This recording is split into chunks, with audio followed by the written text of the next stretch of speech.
meeting. I know it's a little odd, particularly those in the way back, to be able to maybe see and hear what's going on. We'll do our best. This meeting is also being live streamed, and we've tried to be able to make it to where you can see the slides and any presentations on the wall. It's going to feel like eternity when I call for public comment for these public hearings, to have to walk from all the way back there all the way up to this podium. And I apologize for that, but that's just how we're having to conduct business in this COVID-19 era. So obviously, once you do come up, you'll have 3 minutes to speak if you do choose to during the public hearing, and there'll be a timer that will start once you start speaking. Anyway, with that, I'd like to welcome everyone to the Town of Mooresville Board of Commissioners June 15th, 2020 board meeting. At this time, I'll go ahead and call the meeting to order, and I'll ask if you could please rise for the invocation, followed by the Pledge of Allegiance.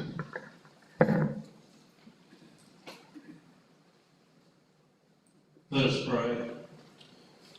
Father, we come to you tonight in times of trouble in our nation, and we thank you, Lord, that you reign over everything, that you knew before the beginning of time what we do right now. We do pray, Lord, for provision for our citizens during this time, and those who have lost jobs and need help. We pray for your provision, Lord, that you'll use us to help. We pray for peace for our community in these times of trouble. We pray for safety for those who serve us on a daily basis and would give their lives for us. We pray for wisdom tonight for this board, that they'll make decisions, Lord, that are in the best interest of all concerned. And we just give you praise that we can be gathered here. And we thank you that we can be about your business. In Christ's name we pray. Amen. I pledge allegiance to the flag of the United States of America, to the republic which stands, one nation, under God, indivisible, with liberty and justice for all. Commissioners, agenda item number 2 is a presentation from the Mooresville Police Department, and at this time I'd like to recognize Police Chief Ron Campertani.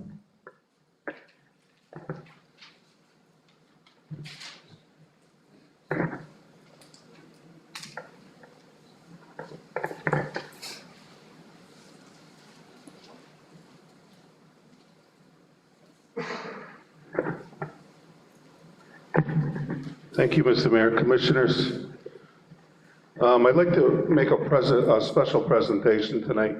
Officer Jason Cook is being awarded tonight with a Lifesaver Award, and I'd just like to read what this certificate says. On March 26, 2020, Officer Jason Cook was sitting in his patrol car at the Lake Norman Regional Medical Center when he noticed a female in the parking lot attempting to assist a male subject who appeared to be choking into the hospital. After observing a female doctor who ran out to help the man struggling to administer the Heimlich maneuver due to the size difference, Officer Cook immediately exited his vehicle and took over performing the maneuver. After multiple thrusts from Officer Cook, the pill the subject was choking on was dislodged enough for the subject to be able to breathe. Officer Cook is commended for his life-saving actions and hereby awarded the Mooresville Police Department's Lifesaver Award.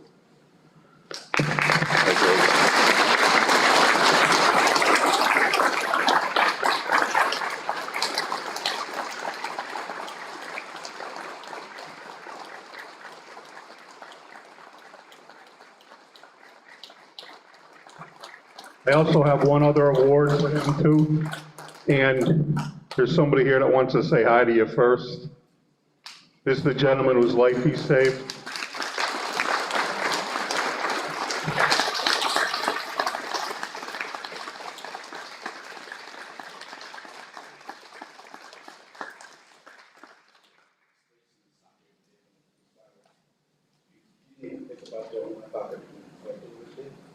But you charged there, and You know, I've got 6 kids at home, and I'm here because of what you did with me. And I thank you. Thank you. You're a hero, sir. Thank you.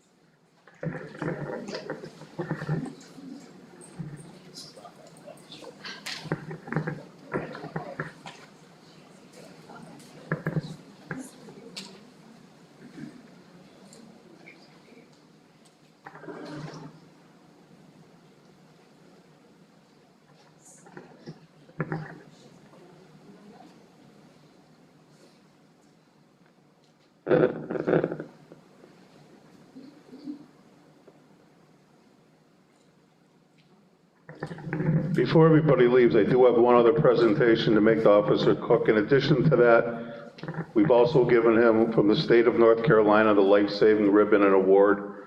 Wear proudly on his dress uniform. Again, congratulations.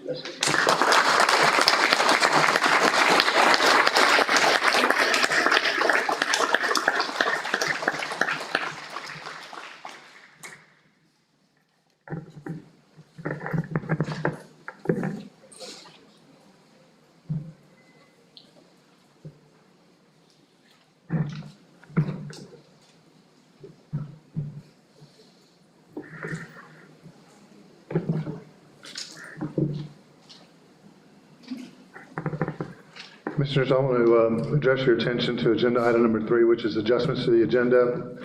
There are a few adjustments on the consent agenda. Consent item 4E, it has been amended to include Maymead Inc. and Stewart Engineering. And then for the regular agenda, agenda item 5A for the public hearing of annexations, number 10 Sunset Cove Partners LLC at 173 Sunset Cove Lane has been removed, and the applicant is requested to move the property to the December 2020 annexations. With those adjustments, the chair will entertain a motion to approve the consent agenda and regular agenda as amended.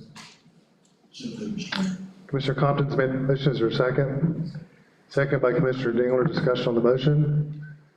Hearing none, all those in favor say aye. Any opposed? Motion carries. Commissioners, agenda item 5A is a public hearing for annexations. At this time, the chair will open the public hearing and recognize Mr. Wilson.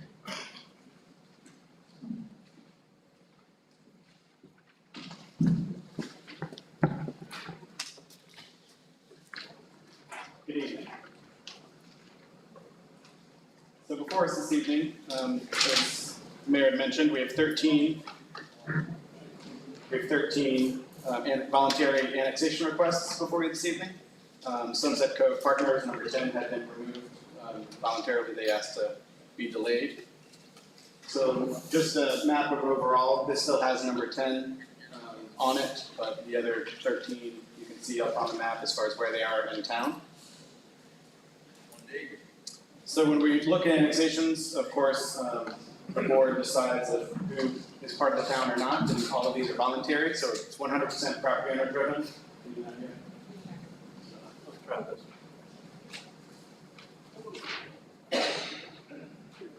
Is this one done?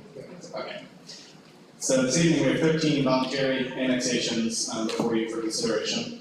As I just mentioned, these are all property owner driven, 100% property owner driven. It's voluntary. The property owner submits an application to the town to become part of the town. And of course, it is the board's discretion whether or not to allow properties to enter into the town corporate limits. So some things we look at when looking at annexation, we look at the Mooresville plan, the future land use map, the tiered growth map, how the town wants to grow moving forward, as well as current town staff, resources, utilities, infrastructure, to make sure those are in place to properly serve the properties coming into the town. So the first annexation for you this evening is for 200 Faith Road. On this petition, you did approve utility extension requests. I should mention all of these have had utility extension requests before you in the past, prior to tonight. All town departments were okay, there were no concerns expressed. The one Mooresville plan does call it to be neighborhood residential. It is in tier 1, the tiered growth map. We're looking at properties tier 1 and tier 2 this evening. Tier 3 and tier 4 are really properties that are later to develop. They're much further away from utilities and infrastructure and town services, so looking at those in the future more than immediate annexation. So tier 1 and 2 this evening. This is in the town's ETJ, and it is just barely over an acre. Thank you, Mr. Wilson. Comments or questions from commissioners for this particular property? Hearing none, is the applicant here, if they would wish to speak, or anyone from the public would wish to speak to this property? Okay, Mr. Wilson? The next property before you is 1108 Oak Ridge Farm Highway. Again, this utility extension request had been approved by the board. The police department did have a little bit of concern as far as staffing levels, and this is a common theme, making sure that there are enough officers to support continuing growing town. The current zoning is R2, which is residential.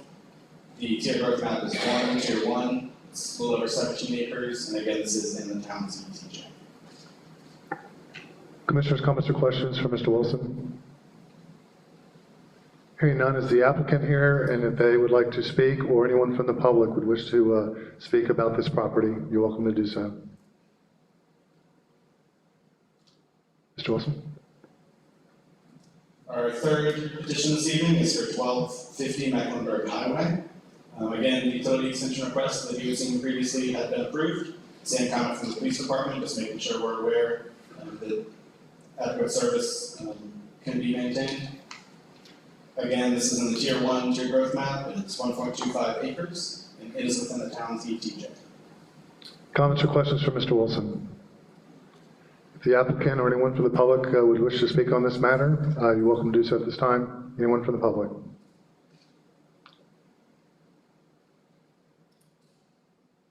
Mr. Wilson? Yes, sir. Next petition is 1325 Mecklenburg Highway. Again, utility extension was approved by the board. There are no concerns from the town department on this application. It is in the tier 1, again, on the tier growth map, and is 5.15 acres, and is within the town's ETJ. Comments or questions for Mr. Wilson? Commissioners? If the applicant or anyone from the public wish to speak to this property, you're welcome to do so at this time. Mr. Wilson? The next one is 1828 Mecklenburg Highway. This one did have a utility extension request that was denied by the board in the past. There are several town departments that expressed some concerns or some thoughts, maybe not necessarily concerns, but water and sewer are available further north and would have to be extended to the property at the developer's expense. Fire department commented that it's at the edge of the limit, but within the 5-mile response radius, and Public Works does not currently serve that property. The One Mooresville plan does call for this property to be an employment center. It is currently zoned R3, which is a residential district. It is in the town's tier 1 growth map, and it's just over 95 acres. And it is also within the town's ETJ. Commissioners, any comments or questions for Mr. Wilson? I think Mr. Grimes is here to speak. Yes. And also the applicant is here too, so you're welcome to do so at this time.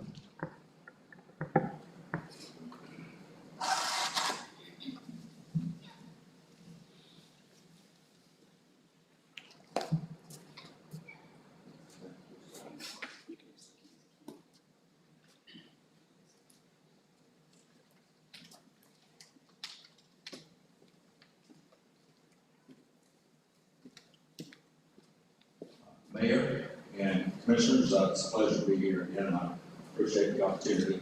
I'm here representing all of the owners of this property, 94.57 acres, and as Mr. Wilson introduced the property, it's at 1828 Mecklenburg Highway, and you can see that all of the owners again are applying here today, and I'm representing them, and particularly some owners who couldn't be here, they're a little bit elderly. And I'll chat about the owners here in just a moment. But moving over here, it is property in the ETJ, and it has been for a number of years, since 2004. And as you can see, the satellite overview shows a little more clearly the outline of the property. You can see just to the south of those two subdivisions, and then on further south is town of Davidson. And there are two parcels, one inside of the other. There's no one lives on this property now. It's held for agricultural purposes, and they planted, I believe, soybeans and some other things in there. And it has been owned by this family, by the way, I would mention, since the early to mid 1800s. And so they're long-time Iredell County folks, and very much identified with Mooresville. We have a few slides here, and just for the sake of time, I may move through the slides quickly, and I may have to use my pointer, if I may.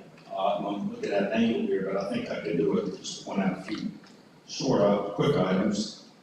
Again, it's, as you know, it's up for annexation tonight, and on the map are several different properties for annexation.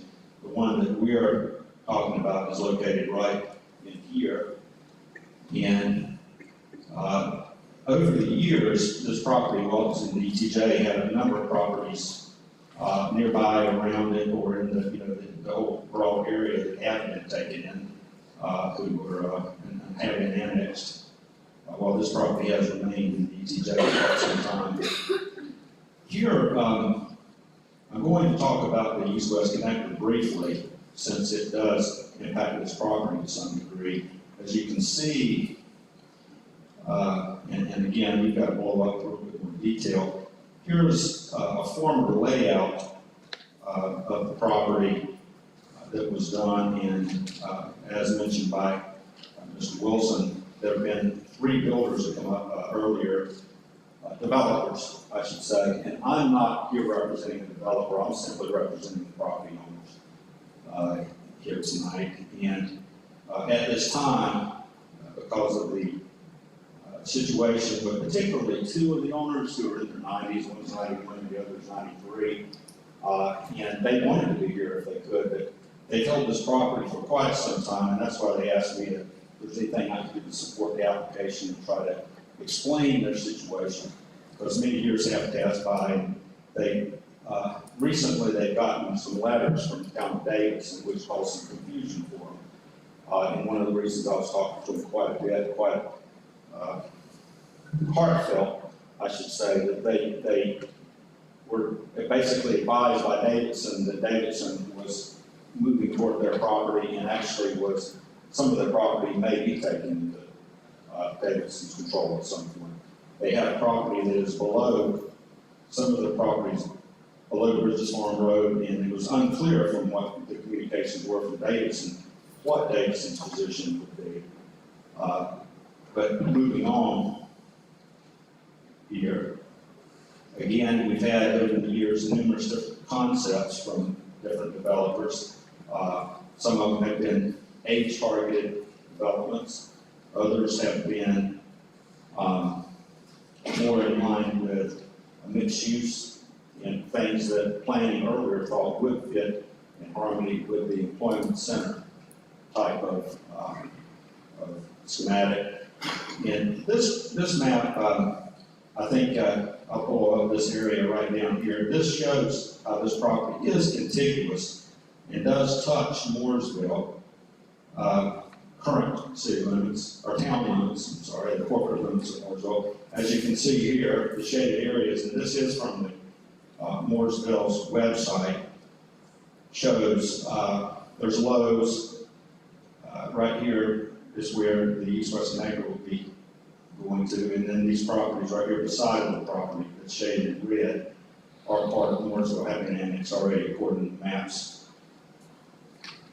And as you can see with the East-West Connector, there are several access points, and right here and here will feed right into this property later, once the east-west slip connector is installed.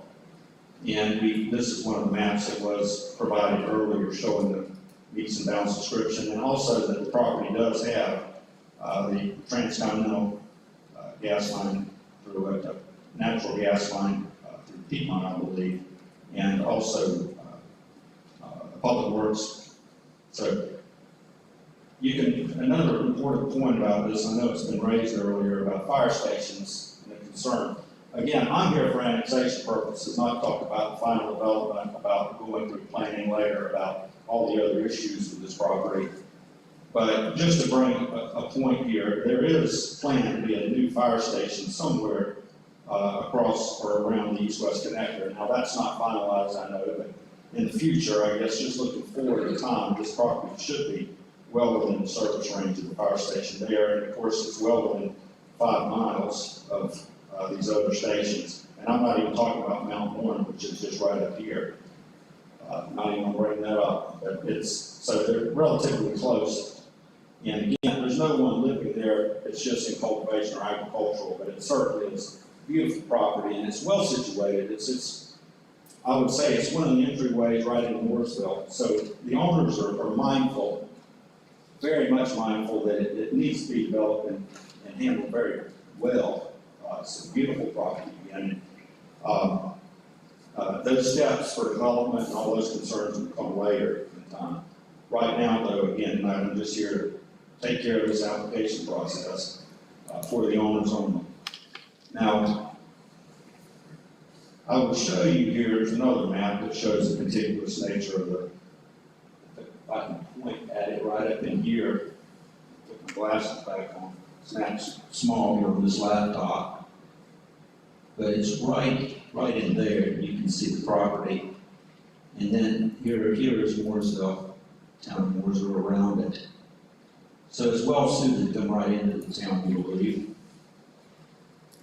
Here are some other developments that were proposed again. There have been, for the 3 builders or developers earlier who have been turned down, they submitted many different types of proposals. Here's one that was a development y'all may recall in earlier years that was turned down, and it had CMX and NMX requests. And of course, at that point in time, the east-west connector would have been up here, and it was not within installed or in place, and there was some question about funding, but I believe now the funding question is mostly drawn to the federal part of that, and hopefully the rest of the funding will come along within us to do work so that the installation can occur within a few years. It is currently zoned R3, as was mentioned by Mr. Wilson, and we understand that it has certain requirements, and we've been apprised of the situation there, and we understand Employment Center does cover about 1,500 acres here. There's a map, if you look right up there, that we got again from the town of Mooresville's website explaining the reach of that, and you can see that even covers down here the subdivision just below this property. It appears from the map and all the way over here. Hold on one second. Trying not to hit too many buttons at once on this laptop. But it is right there on the edge. I think that's what planning has referred to it as in prior reviews of the developer's plans for it. And we understand that there will be more steps that when the developer does come here, or whatever the developer is, but someone very, very strong who would work with planning quite closely, and at that point in time, we understand steps would be taken to allow hopefully very suitable development. And my clients are, again, good citizens. Could not all be here, but I do have 2 here in particular who would like to speak very briefly. That would be Bill Freshwater and his brother Tom Freshwater. And I believe that Bill can step right up here. And I very much thank you for your time. I'd be happy to answer any questions. Any commissioners, any comments or questions for Mr. Grimes? Thank you, Mr. Grimes.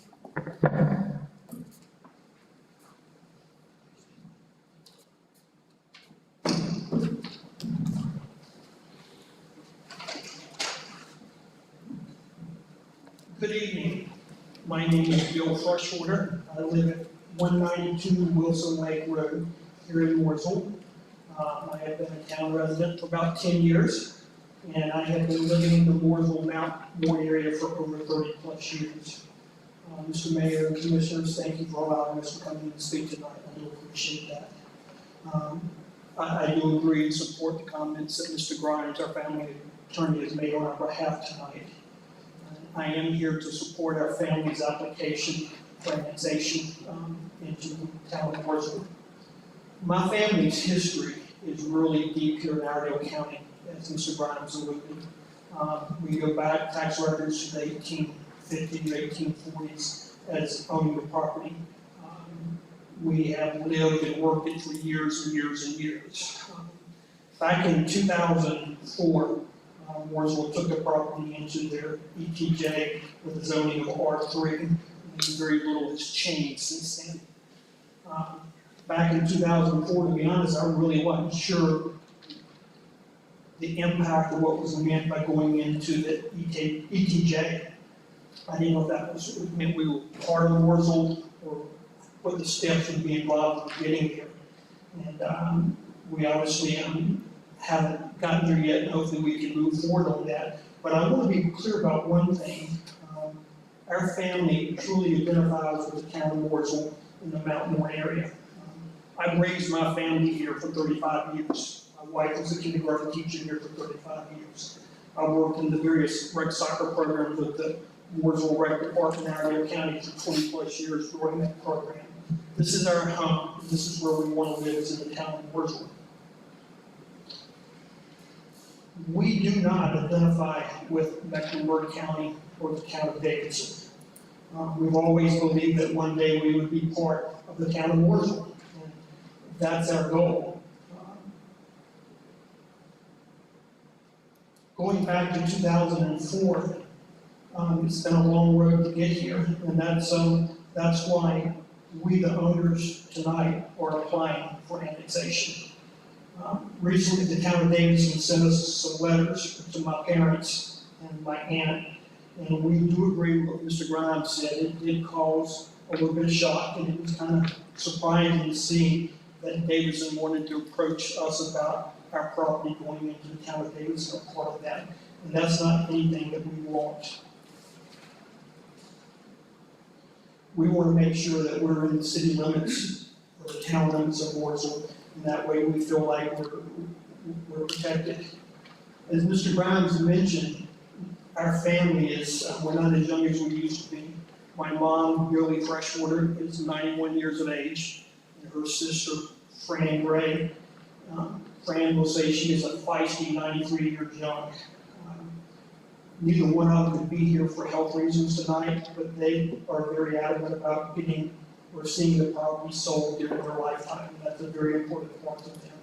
So they did ask for Mr. Grimes to be here on their behalf and for our behalf to speak for our family. I thank you for your time, and I sincerely hope that you look favorably upon our request. And we hope to hear from you in the near future. Thank you very much for your time. Thank you, Mr. Freshwater. Is there anyone else from the public that would wish to speak to this property? You're welcome to do so at this time. Anyone from the public?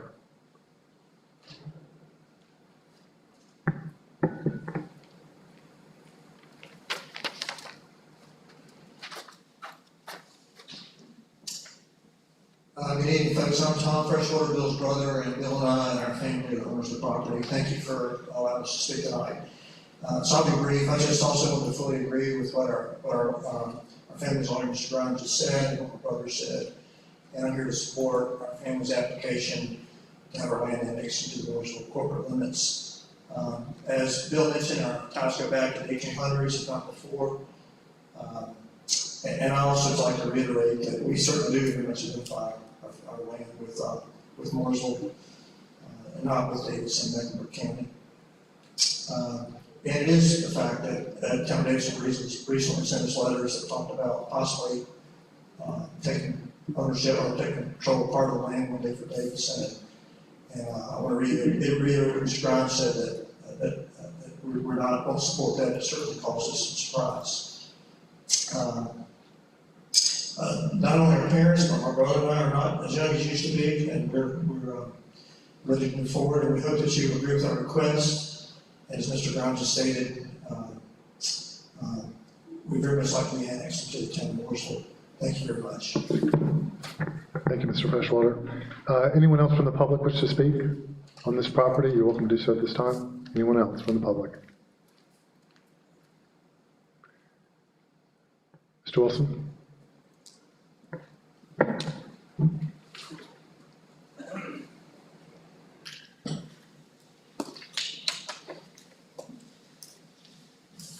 Yes, so the next property being considered this evening is 2255 Charlotte Highway.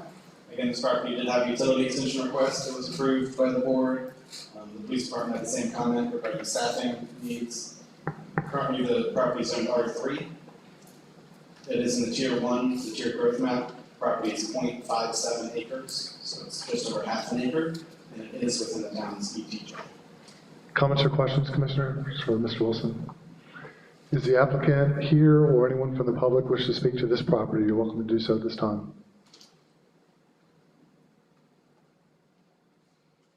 Mr. Wilson? Yes, sir. The next item on the list is Bluefield Road. It's a property along Bluefield Road, I should say.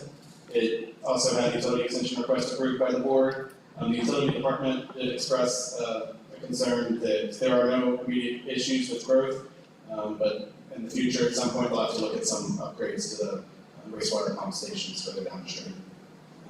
The current zoning is HB, and it is in the tier 1, tier growth map designation. It's 15.87 acres, and this is also within the town's ETJ. Comments or questions, Commissioners? If the applicant or anyone from the public would wish to speak to this property, you're welcome to do so at this time.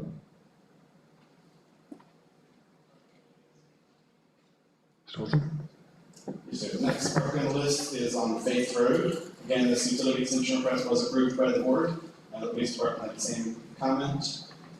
It is in the tier 1, tier growth map. It's 28 acres, and it is also within the town's ETJ. Comments or questions? If the applicant or anyone from the public would wish to speak to this property, you're welcome to do so at this time.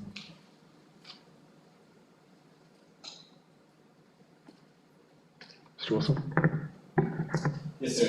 The next property on the list is along Mooresville Boulevard. This is actually part of Niagara Bottling. The utility extension request was approved for this project previously.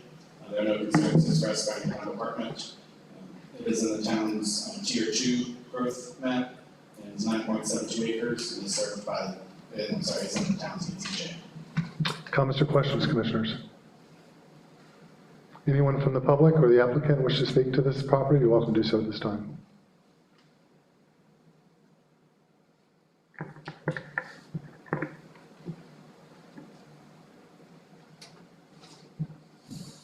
So the next property on the list is 245 Rocky River Road. This did have a utility extension request that was approved. Again, same comment by the police department. It is in the tier 2 growth map designation. It's 3.97 acres. And this is the only property on the list this evening that is not within the town's ETJ. So this is a little bit different process. I should have mentioned at the beginning, if the property is within the town's ETJ, it means the town has zoning control. So property could develop the same in the ETJ or in the town corporate limits. Without being in the ETJ is under county control. So if this property did get annexed this evening, we would work with the county to have it released to the town. You would have it before you within 60 days of annexation for zoning designation. So this property currently does not have a zoning designation for the town.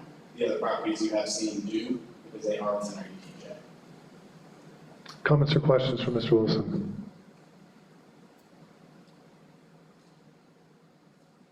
Is if the applicant or anyone from the public would wish to speak to this property, you're welcome to do so at this time.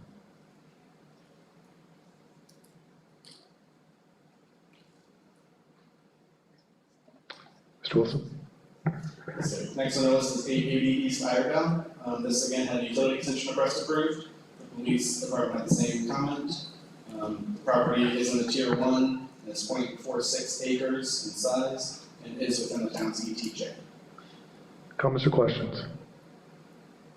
If the applicant or anyone from the public would wish to speak about this property, you're welcome to do so at this time. Mr. Wilson? Next on our list is 1052 Oak Ridge Farm Highway. The utility extension request was approved for this property, and that utility is water, because sewer is not available. So this one's a little bit unique this evening where sewer is not available at this parcel.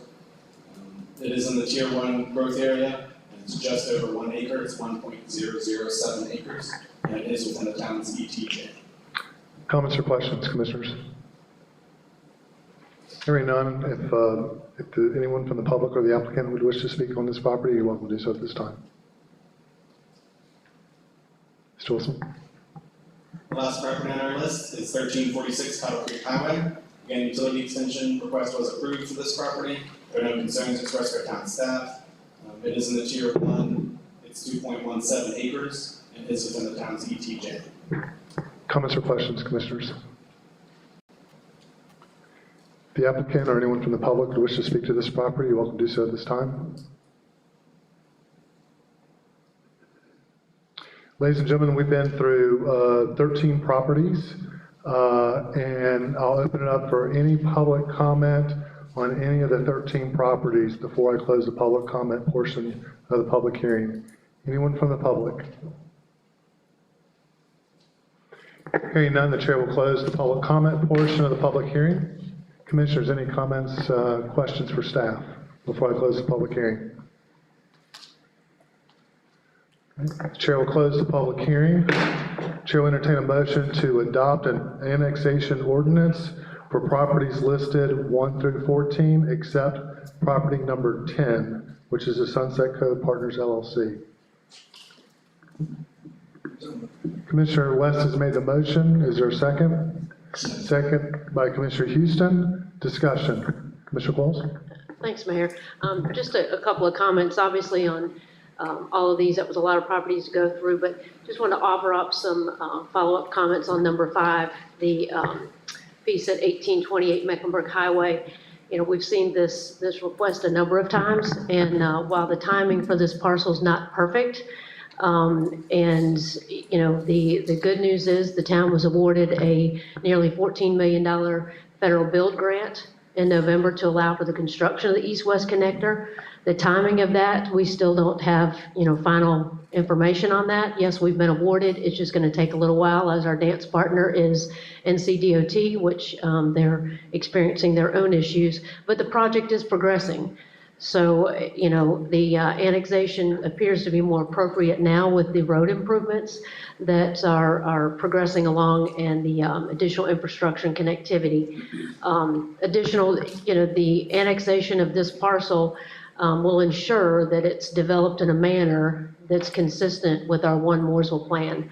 And that One Mooresville plan that's been adopted by the board will ask for that to be consistent and vision for the area as an employment center. So, you know, we look forward to that movement forward on that. But I think, like I said, it's not perfect right now, but it's a little better than it's been in the past, and especially with the infrastructure. Just wanted to get that, offer that information for the public. Thank you. Thank you, Commissioner Qualls. Additional discussion on the motion. Commissioner Compton? Thank you, Mayor. Commissioner Paul said some good points. Also, looking at the notes, and as the family and the attorney said, this has been going on for quite some time, and I have been wanting to say that over the past, from the standpoint of our staff, looking at the utility department, when utilities are extended to that area, it states additional equipment need to be purchased to ensure water quality. Fire department requires a new fire station to push down the area. Public works states employees and equipment need to be considered because it is such a large piece, it is so far down there. So I have been against it. However, I think back to what was brought up a while ago, the town put this family in this position after 2004. And because, for whatever reason, none of us were there then, none of those people were here then.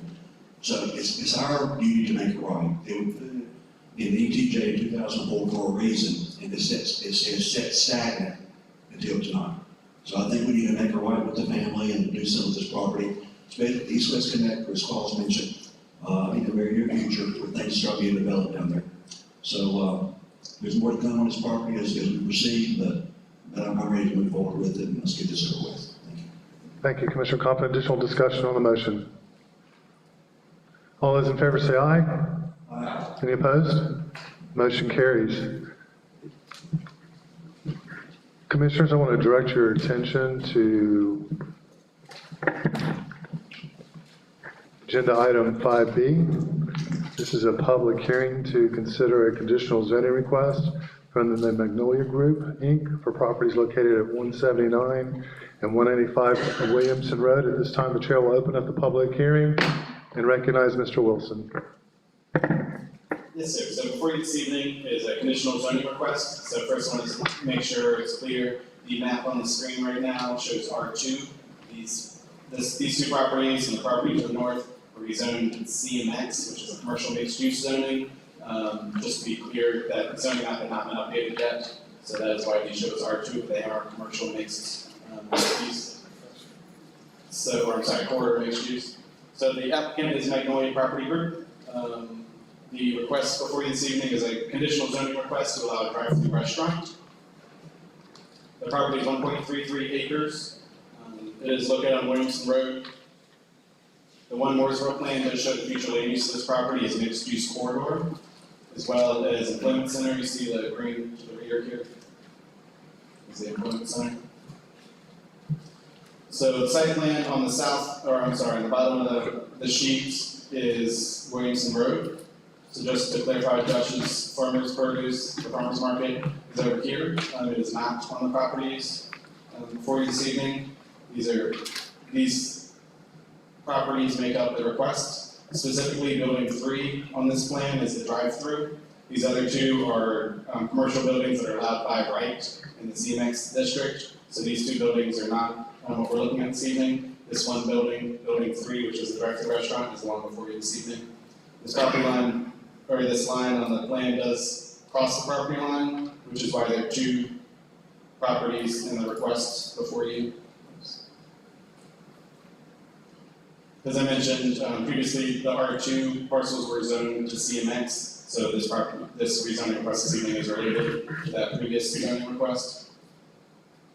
So along with the development, this as a conditional zoning request, you all know, goes through a concept plan review by the staff level with the technical review committee. Staff members made up of planning, fire, engineering, several other departments and organizations looking at this to make sure it's developed, any concept plan is developed in accordance with zoning ordinance and any other applicable town codes and ordinances as well as county codes.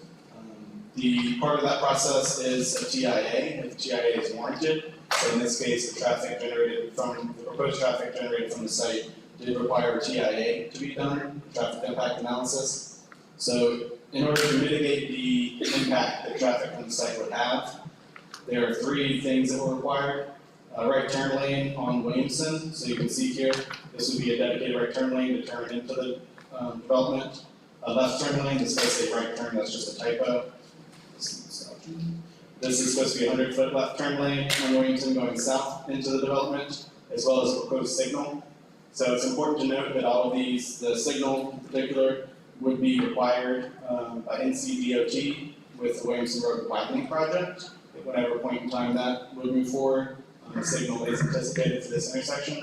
All of these improvements would have to be installed per NCDOT standards. Staff did recommend approval of this conditional zoning request, and planning board also recommended approval, unanimous approval during that May 21st meeting. We do have an applicant here this evening as well. Thank you, Mr. Wilson. Comments or questions from commissioners for Mr. Wilson? Commissioner Qualls? Quick clarification. Quick clarification on the TIA. There we go. Sorry. Is it true and correct that just a drive-through does not warrant a TIA, such as a bank or pharmacy or anything like that, that only the use and the anticipated volume trips the TIA? So I believe our engineering director is here. I don't know if Mr. Young would like to come up and talk specifics, but in general, the TIA is triggered by a number of trips and volume of traffic, not by a particular use. But I'll let Mr. Young elaborate before I get out of my depth quickly here. That long walk to the podium. I was coming to the front, you got the doors closed on me.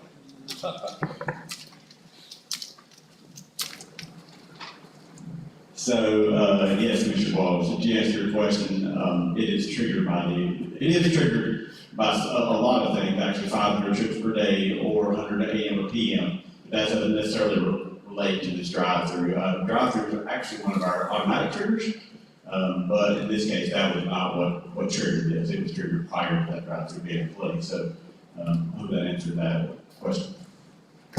Commissioners, any other comments or questions for Mr. Wilson? Okay, or Mr. Young? Okay, hearing none, if the applicant is here and would wish to present, they're welcome to do so.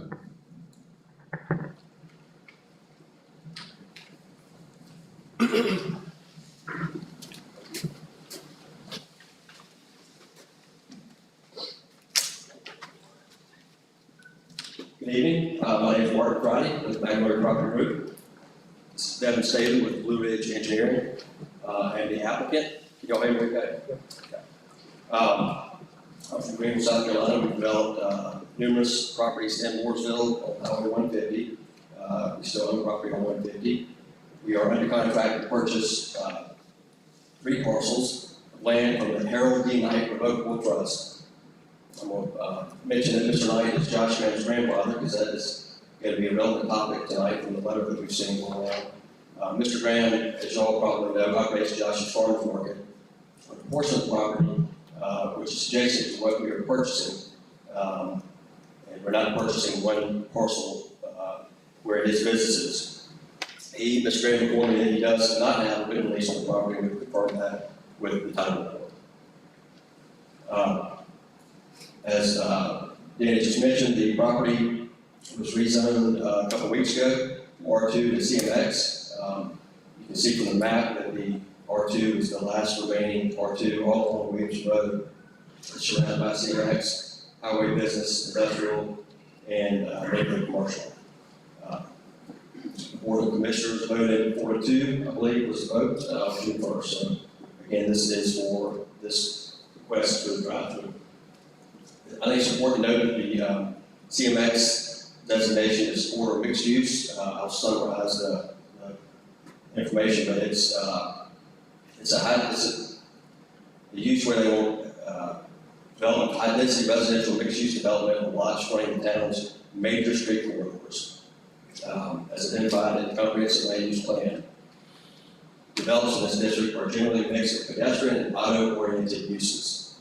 You can see that from the aerial I just showed, and also from the slide. So we're proposing a mixed-use shopping center with medical use, we have a drive-through restaurant. We have interest from other medical uses also.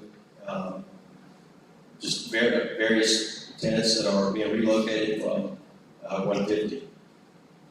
And the plan highway approves there. Many of the uses are by right, do not require conditional rezoning approval, but the drive-through does. This is a map of the auto-oriented businesses between Highway 150 and Raleigh School Road. You'll see that we're almost dead center between the two roads, 150 and Raleigh School. And you'll note that there are 18 auto-oriented businesses in this area along this Williams Road corridor, including drive-through restaurants, banks, financial institutions, pharmacies, car washes, drugstores, convenience stores, and automotive repair. I'm going to let Devin talk about the DOT and TIA. Thank you, appreciate the opportunity to be here. So as has been mentioned, NCDOT has been planning a project on Williamson Road for quite some time. It's project R5100B, which is actually being administered by the Division Office in Shelby. Started in 2018, public hearings were held to inform the public of the improvements that the NCDOT was planning. And since then, NCDOT has started right-of-way acquisition on on Wilson Road. This map is actually from the DOT website. It was updated on June 4th, 2020. And the lead date is still posted as fiscal year 2021. I spoke personally with Brian Sowell with NCDOT last Friday.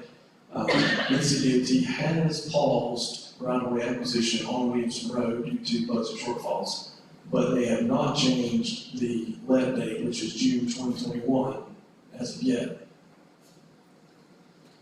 He did tell me that, their hope is that they can restart right-of-way soon, not change that lead date, but of course, they don't really have an answer to that at this point. This is the design plan for NCDOT's project prior to our project beginning. So NCDOT is proposing a traffic signal at Joe Knox and Williamson Road.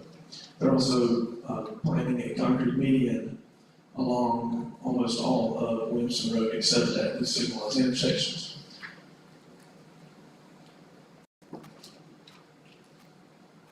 So our proposed project includes a new entrance on the fourth leg of this intersection. As was mentioned, we performed the traffic impact analysis, and that analysis concluded that a traffic signal was required for the project. In communication with NCDOT, we were required to install a signal prior to NCDOT installing the signal. So the signal was coming regardless of this project. There are three things that a signal does. First, it controls access points along the corridor. The second is it actually improves safety for traffic movements along the corridor, in particular left turn movements. If you've tried to pull out of Joe Knox, turn left during the peak hour, you know how difficult that is. And the traffic signal will alleviate that and allow that left turn movement out much more safely than today. The other thing, signals provide a better traffic flow. Now, at first you think, oh, there's a signal that's going to stop traffic. Well, it does stop traffic, but signal spacing is important. And when signal designers lay out the spacing of signals, they sequence those together to improve traffic flow across the corridor. As was mentioned, the improvements is not only the signal that's the improvement here, but also the roadway improvements that are occurring. There will be a left turn lane into the site, a new left turn lane also at the signal into Joe Knox, and a right turn lane and decel lane into the new project.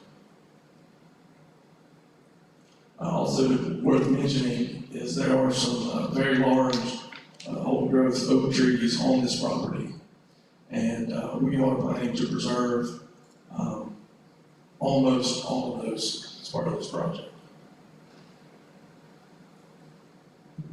So I mentioned the TIA. Part of the TIA is a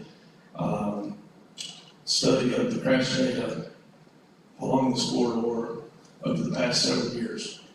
So from Raleigh School Road to Highway 150, over the last 5 years, there's been 426 total accidents.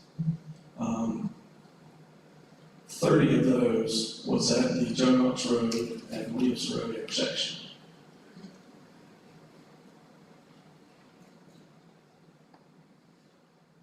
I'll turn it back to Martin. Very important to note that the DOT is way ahead of us on this. Obviously, they're enlarging that road and making those improvements based on the traffic flow that exists today.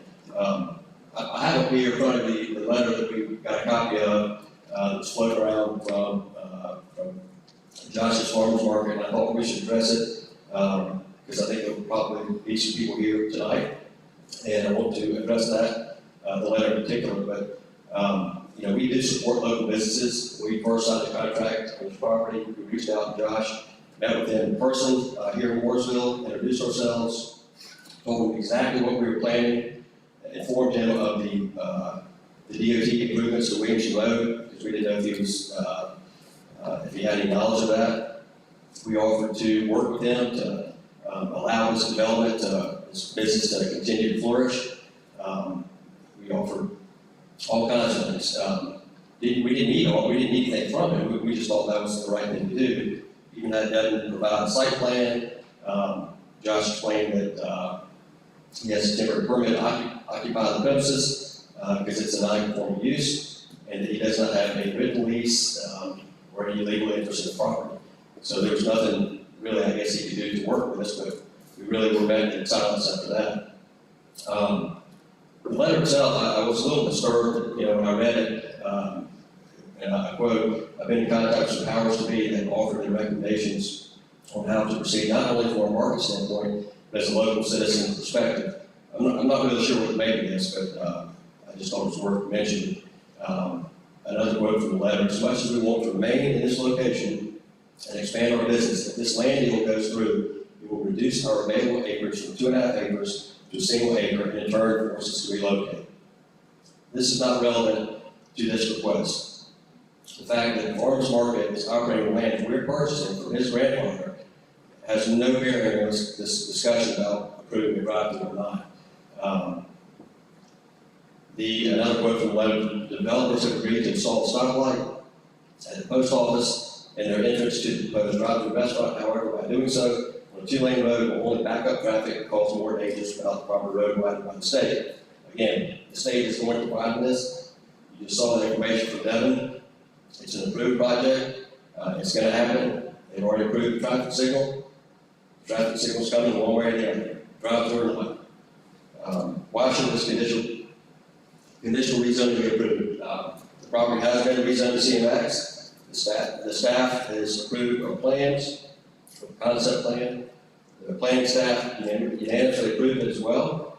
We had a 4-2 vote a couple weeks ago to the senators without any comments or questions.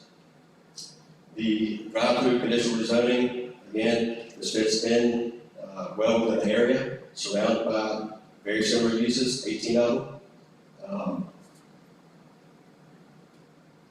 So the impact of the board's vote, a no vote, you see the no and the yes. If the drive-through is not permitted, we still move forward with the project. We just proceed with uses that do not require conditional approval, such as the convenience store. 3 of them have been displaced on 150. We have a letter of intent for one of them right now. We can execute that and move right along with that without any conditional use approval. We would still install the traffic signal, and Josh's Farmers Market will operate on the southernmost parcel, which will be let out. If you vote yes, the drive-through is permitted. The development proceeds as per the approved plan. The approved traffic signal is also installed, and the same situation with Josh's Farmers Market. So it's I think that sums it all up. If you have any questions, I'm happy to answer them. I do appreciate the opportunity to be here to speak. Comments or questions, commissioners? Ms. Crawford. Thank you, Mayor. Mr. Friday, just for the record, are you agreeable to the following conditions? 1, the approved concept plan, and 2, the approved TIA mitigation measures agreement?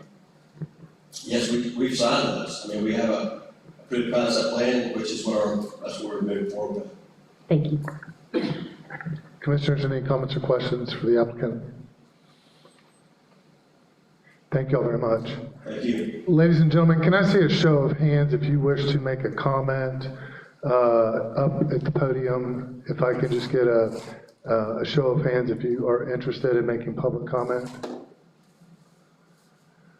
Okay, if there was people in the back, I was gonna have you kind of line up against the wall, practicing social distancing. So if anyone that would wish to make public comment, you'll be timed at 3 minutes. Once you start, Ms. Miller, the town clerk, will start the timer. You'll hear it beep after 3 minutes. And that's just out of respect to make sure everybody gets an opportunity to speak. So if you wish to speak, if you could just introduce yourself at the podium, and we'll go from there. Anyone from the public wish to make a public comment? Please.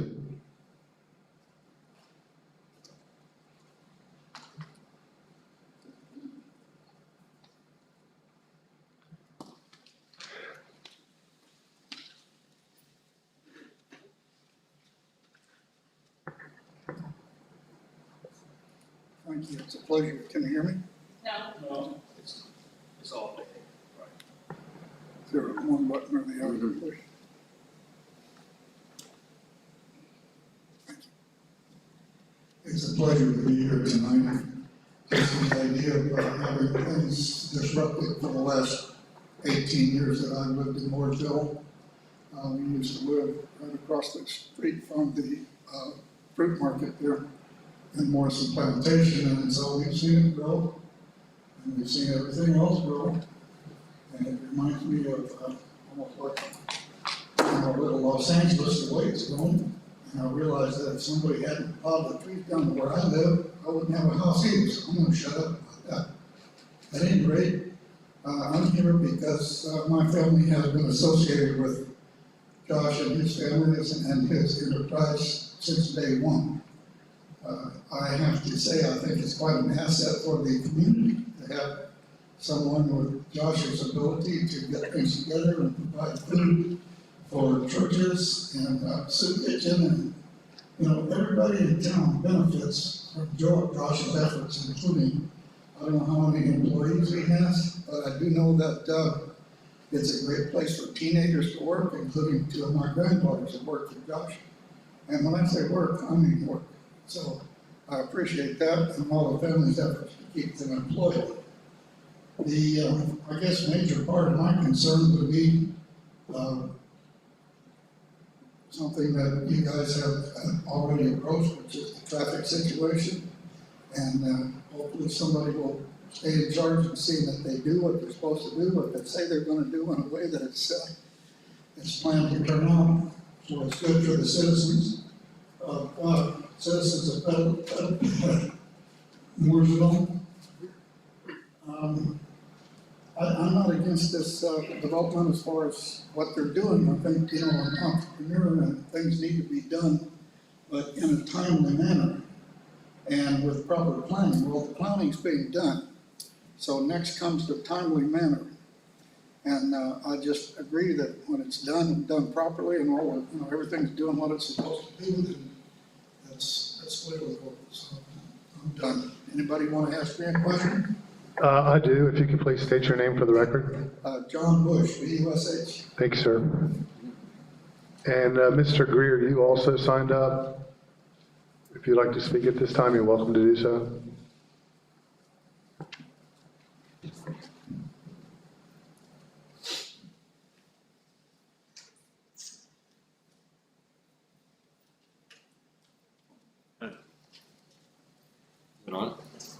Thank you. My name is Bob Greer. I came to this town about 12 years ago. Moved two families out from Georgia to start a Servpro operation here. And some of you people may know about Servpro are has been eating Josh's food for quite a while, and I think half the town does. And I think he provides a good service. But I don't have any dog in this fight other than the fact that we have some roads in this town that are just absolutely jammed up, congested. My business is going from point A to point B and help somebody with a disaster or restoration or a fire. If I'm stuck for an hour on the road, I don't get to where I have to go. The town in the last 12 years has cleared up a lot of the roads that have been roadblocks. We've got one right out there right now, which is Wings. You have a bumper-to-bumper situation, the light changes up on 150, the light changes down by Harris Teeter, and all of a sudden everything piles up. I think you could probably pull this thing out real easy if you had the 4-lane that was supposed to be out there. But I think this is just gonna be a mess. And that was all I was gonna say, because my background is engineering. I was VP of engineering for a large company. The last company I worked with, I came out of Procter & Gamble and took an early retirement. we've got to go to my son that helped back him in business. He had 15 years in Serpros, and he called my bluff on it one day and said, well, you told me to go learn business with your back hands. So I came along for the ride. So I'm 40 pounds lighter and 10 years older, and I don't look any better. But we've enjoyed the town, we've enjoyed meeting the people, and we've had a grand acceptance in this town. And yet, the town is working hard at trying to clear up some of these roadblocks that should have been cleared up 20 years ago. But, you know, all of us don't have perfect sight, and you just do the best you can. But I think that road is looking for a lot of trouble with much more on it until they can get the full line. Thank you for your time. I appreciate it today. Yes, sir, thank you. Anyone else from the public wish to speak on this matter?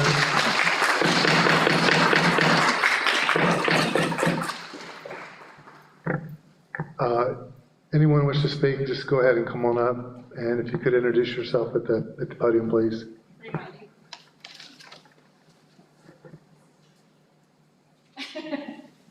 April Rogan.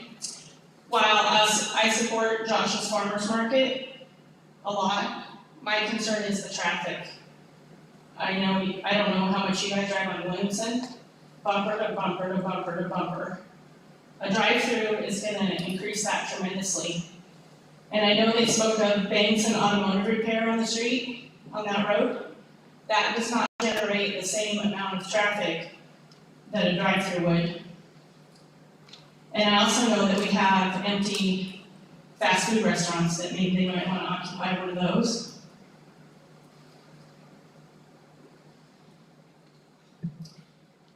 And is the traffic light, we did the TIA, there's a traffic light and a traffic light. And I speak to what he said, traffic changes on 150, and then it's all backed up. And you know what it's like getting from Raleigh to Williamson. So I ask you to heavily consider the drive-through for the residents that you support and that lead us. And again, Josh, this is amazing. Thank you, Mr. President. Ladies and gentlemen, I'm going to ask if you please do not applaud while the board's receiving public comment. Basically, it becomes a distraction and the board's going to focus more on your actions in the audience than what's being said. So if you could please practice some decorum and allow the speakers to speak and allow the commissioners to listen and think about what's being said. Thank you all very much. Yes, sir. If you could please state your name for the record. Good evening. Thank you so much for having me tonight. My name is Jack Overs. My family has actually been in the Mooresville area since the lake was filled in 1964. My grandparents have been frequenting Josh's since when Josh was put it on the side of the road 10, 12 years ago. And one of the unique things, my grandmother can't be here tonight, but what she would say is she's seen a lot of development and change go on in the Mooresville area.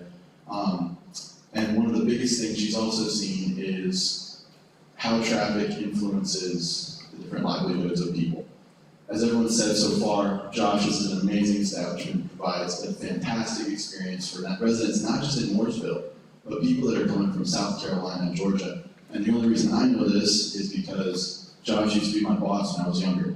That was one of my first jobs. And from my experience, I've seen countless accidents on Williamson Road, given the current driving situation. So I can only imagine the potential, not chaos, but roadblocks, issues that would come with opening a fast food restaurant that would require an infrastructure development like it would need with the traffic light, with the actual just construction itself. And not even to mention the impact on the other local businesses in the area. So while development progress is always necessary and part of life in general, one of the big things that I, as a young person, I'm only 23, but still looking at this from how this might affect my future and the other people in my generation. I know that might sound weird, but having a drive-through restaurant versus a market that provides not just a service and a good, option for food, but also an experience of community and, I'll be straight, joy. I've seen so many kids and families come there for their Christmas photos, for their pumpkin patch photos, it's not just a location, it's not just a place, it's part of the Mooresville, Iredell community, and I think everyone can attest to that. And so my question is, it doesn't need to be answered, but just a question to think about as you're weighing the options, the pros and cons of this decision, is it better to have a revolving door of stuff as a fast food restaurant would provide, which is quick and convenient and easy, or have something that is a proven entity in the community that drives business, that drives positive interaction with the community across the board for what? For a wider road at the moment? Maybe, maybe not.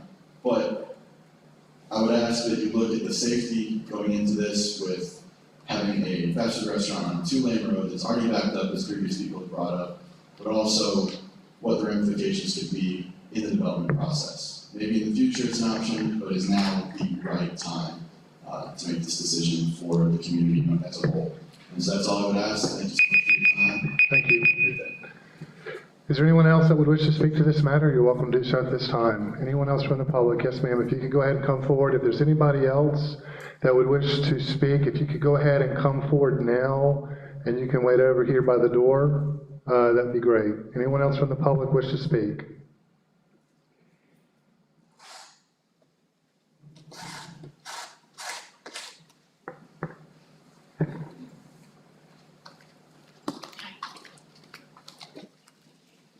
My name is Emily Noland. I'm a horrible public speaker, so I apologize up front.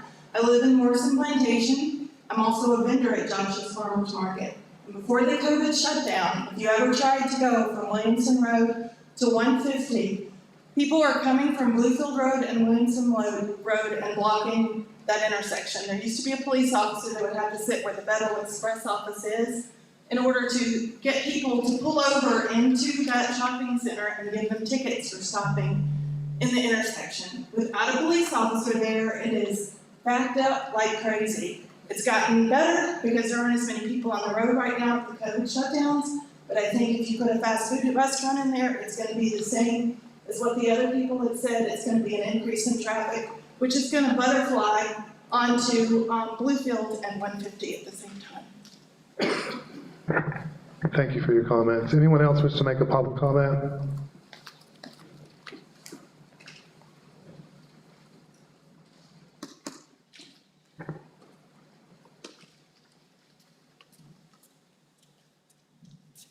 Good evening. My name is Nick Stutz. The thing about me, I feel on the fast food restaurant, I'm not real worried about the fast food restaurant. We have 3 or 4 empty within a few miles of us. If the fast food restaurant doesn't go through, they're going to put a service station or convenience store in excess. Nobody on Williamson Road is looking for a convenience store. They're sitting there trying to get to the other direction, which way it is. They're trying to move one way or the other, and they sit still. If anybody's been on that road, you know that. So, if he's looking for a convenience store, that's not the place for a convenience store. Nobody's on Williamson to get gas that I know of. And then the deal with the office buildings coming up. I don't know if anybody has paid attention to what we're going through. But there's gonna be a lot of office buildings coming open soon. I have a feeling, from what I hear from people. A lot of people working from home, and that's gonna change. Why is somebody gonna wanna pay people to be in an office building when they can work from home and they don't have that overhead? Just something for y'all to think about on this option. Thank you for your comment. At this time, I'm going to recognize Ms. Kim Sellers. We were taking public comment also via email. So I'm going to have Ms. Sellers, I think 5 people prepared email comments that Ms. Sellers will now read. Thank you. We did receive 5 comments via email. First one is today at 2:48 p.m. My name is Susan Benjoy, and I am writing on behalf of myself and my friend Jane Partner. I am writing to show our support for Josh and his market. Jane and I both live in Statesville, but we have both been coming to Mooresville for years to go to Josh's market. We were distressed when we heard he might have to go out of business or move his business due to the road expansion. Now we have heard that the expansion is being delayed, but he still may have to move due to other zoning issues. We love his outdoor market. It is in a wonderful location. He has worked so hard to build his business, and on any given day, it is packed with people. I know of no other place where I can get fresh vegetables, fresh seafood, fresh meat, homemade breads, and other goodies, lovely flowers, as well as homestead milk and ice cream all in one place. Please don't stay there. Jane and I like to support family-owned businesses, and Josh's is one of the best. Mooresville is lucky to have him and in that location. Also from Erica Zanders at 2:55 p.m. today. We do not need another restaurant, especially a drive-through. 2 new restaurants opened up by Costco. The place the developers have chosen is horribly dangerous. Williamson is congested enough as it is. I try to avoid Williamson at all costs. Adding a light on a 2-way street will cause a police and ambulance nightmare. Just add a drive-through, that will add the chaos. Josh's Farm is a wonderful establishment full of fresh local vegetables and fruit, not to mention local jams, jellies, honey, and outdoor decor.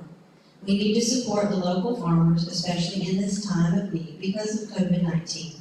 Please leave Josh's Farm alone. Please support your local farm. Thank you, Erica Sanders. This afternoon at 3:44 p.m. from a Martha, email address is a Marty Holbrook. I live near Josh's Market and frequently enjoy the short, unencumbered drive to get fresh fruits, vegetables, and flowers weekly.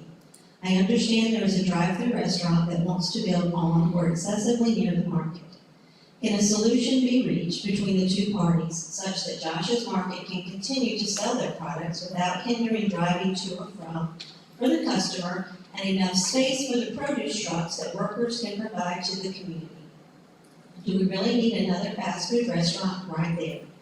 Can the fresh market part of the population not be pushed out for fast food, please? Thanks, Martha. This afternoon at 3:55 p.m. from Denise Thunberg. Board of Commissioners of Mooresville. This is Denise Thunberg, 169 Royal Coach Lane, Mooresville, North Carolina, 28115. My comments for tonight's meeting concern the conditional zoning request from the Magnolia Group, 179 and 185 Williamson Road.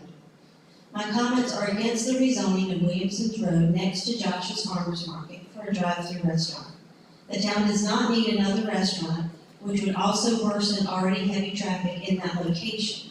But the town does need the excellent fresh local food market run by Josh Graham and Nick Stutz for many years now. We rely on it. Throughout the COVID-19 shutdown, the market has supplied hundreds, I'm sure thousands of town people and others with foods that have been unavailable through conventional grocery stores. Josh and Nick quickly improvised early on to create a drive-through for people who feel unsafe being outdoors with other people at this time and are able to pre-order and pick up. They are 2 of the hardest working guys in town and have a fantastic team. I implore you to consider the denial of this unneeded and unwanted zoning request by the Magnolia Group. Thank you, Denise Thunberg. And lastly, from a Lisa Lantner at 5:29 p.m. I thought I would be able to make it to the hearing this evening, and now I'm not able to attend, but I wanted you to have my input.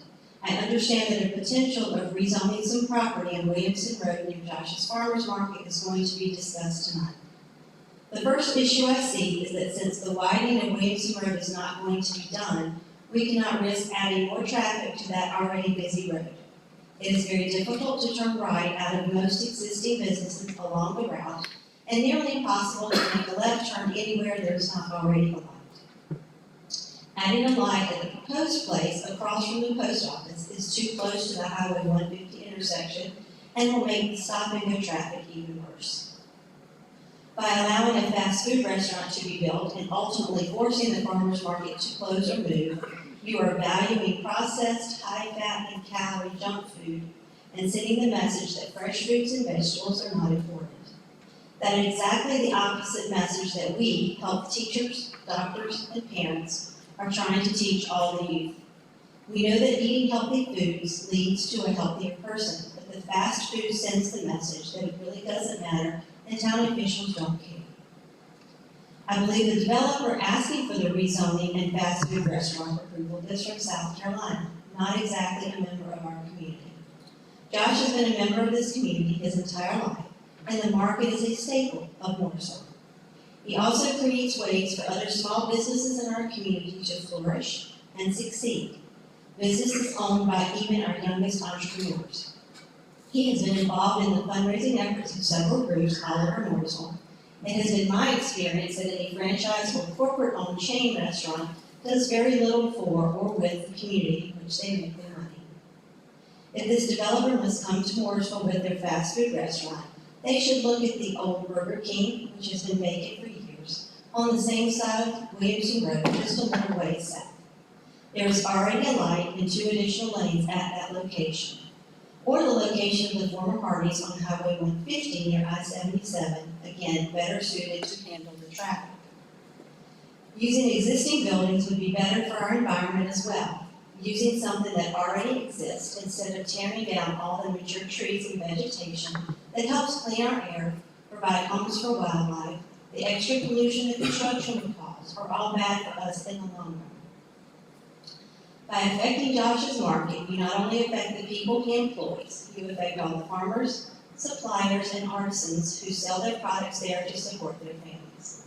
I urge you to deny the request to put a fast food restaurant near Josh's on Williamson Road and tell the town of Mooresville you care about the people who live here. Thank you, Lisa Blanton. Nicely done, Ms. Sellers, thank you. Before I close public comment portion of this public hearing, one last call. Is there anyone from the public that would wish to speak to this matter? You're welcome to do so at this time. Once I close public comment, then there will not be any more, your opportunity to speak. You'll have your chance. We'll be done, okay? All right, so I'm going to close the public comment portion of this public hearing, and the chair will recognize the applicant for rebuttal.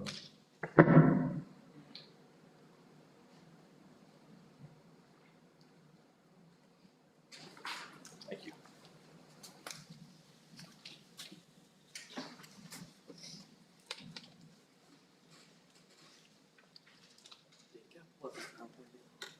Yeah, I can go ahead. Just go right.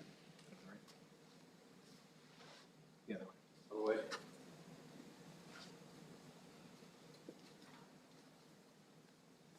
I find it interesting that the comments were exactly from this letter, in direction from Josh's Market, talking about the traffic, the vacant Burger King, and the fact that the DOT project is not going to happen.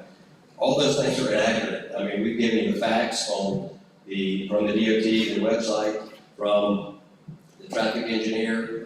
Those improvements are going to happen. Yes, they delayed the right-of-way acquisition. That doesn't mean the project's not happening. The signal is going in with or without the drive-through. Josh is going to lose a portion of property where he's operating his business that he does not have any legal interest in operating on. So whether or not this is approved to drive-through, we're still moving forward with our development, and Josh can still continue to operate his business on property that, however he works out with his grandfather, just on the property that we're buying. We have nothing against Josh. He just can't hold up a development for a property that he doesn't have any legal interest in. And I'm sorry about that, I truly am. And the fact that, it's a situation that I can't get in the middle of. There's been, like I said, 3 convenience stores have been displaced on Highway 150, numerous drive-through restaurants. The drive-through restaurant that our tenant, he's being relocated. He's been there for 15, 20 years, and they're having to relocate. So this is a business established that's been in Mooresville for a long time, where I'm sure all of y'all eat. Again, the town, the staff, the traffic engineers for the town of Mooresville and the DOT have approved this signal. They allowed the public to give input back in 2018 about this stretch of road improvements. They moved the signal. This signal is being put here because of those public improvements. A traffic signal is a good thing.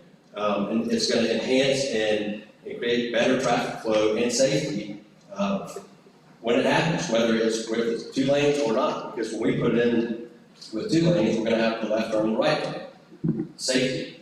Again, either way, you know, all the comments, regardless of whether you choose to support it or not, which I hope you do. I hope that you look at the facts in this. But either way, it has the same impact on Josh's market.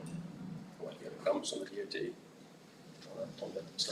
Well, I'll just add to the existing conditions there today. I actually spoke with our traffic engineer today, and he reiterated that, today the level of service for someone pulling out of Joe Knox onto Williamson during the AM or PM peak hour is level service F, which is the worst level of service there is. So this signal is going to drastically improve traffic flow from Mooresville Plantation onto Williamson. Now, granted, during the peak hour, we know Williamson's at capacity, so there's not much that can be done about that until DOT's project comes along. But it will, I know if I'm in Mooresville Plantation, a lot of times I'll avoid going to Joe Knox to get on Williamson. I go to the signal at Plantation Ridge. But, now traffic can circulate more freely within Morrison to get onto Williamson. And we'll be glad to answer your questions. Commissioners, any comments or questions before I close the public hearing? Mr. Dingler? Mr. Young, you have a second? Yeah, I will try. I know you always When this came up before, I struggled with the fact that the site plan and some of the road improvements that were being made. What happens, and I think that is incorrect on what DOT is going to do with funding and the delays. I mean, they're saying that what I've been told is totally different. What happens if this project outruns DOT?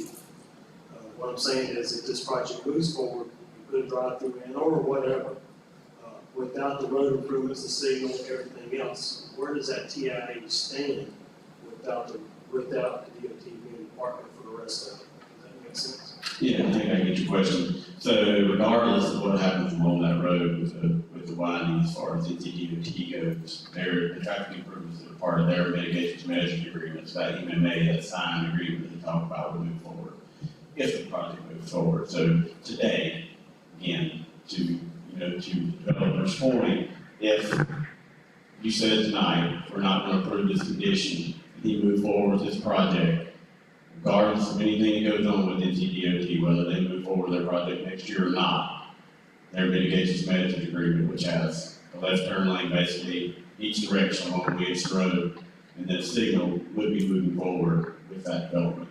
So it doesn't really, it's not necessarily affected by that, again, NCDOT project at all. I hope that addresses your question or answer to it. Yeah, basically, what you're saying, the improvements you see tonight would carry on regardless of the DOT's there or not. That's correct. The perfect storm would be everybody there at the same time, I guess. Construction done, we move forward, right? That is correct. That would be a perfect storm. Thank you, sir. Mm-hmm. Commissioner Houston and Commissioners, if you could hold your mic up as close to your mouth as you can. I believe some folks in the back aren't able to hear you. Mr. President Bowman, one comment he made was about maybe the drive-through is an existing business, not giving it a name, but it's existing business. I assume it's probably on 150, which has been our concern with the improvement on 150 whenever they come, that will, right left turn across 150. So really we're looking at maybe just making in this drive-through, whoever it may be, is someone that's already here. We just need a better location because of other improvements that our transportation is going to be. Yes, sir. Thank you. Commissioner Clausen? To tag on to Commissioner Houston's point, the list that we received from the NCDOT did not contain any fast food restaurants that were going to be displaced. So I find that real curious. Well, whether they're displaced or their access changes, they look at that. So when I say displaced, they're being displaced. They don't like the way their access or their drive-through or some part of their access is. So it's a relocation from 150 within less than a mile away due to the highway improvements. So it's the operator's choice to do that. They are not being displaced in our world with DOT, meaning that DOT is buying out the business They're and not buying it, relocating the they're just buying a portion of business. property which affects their business. Okay, We so have this is not property.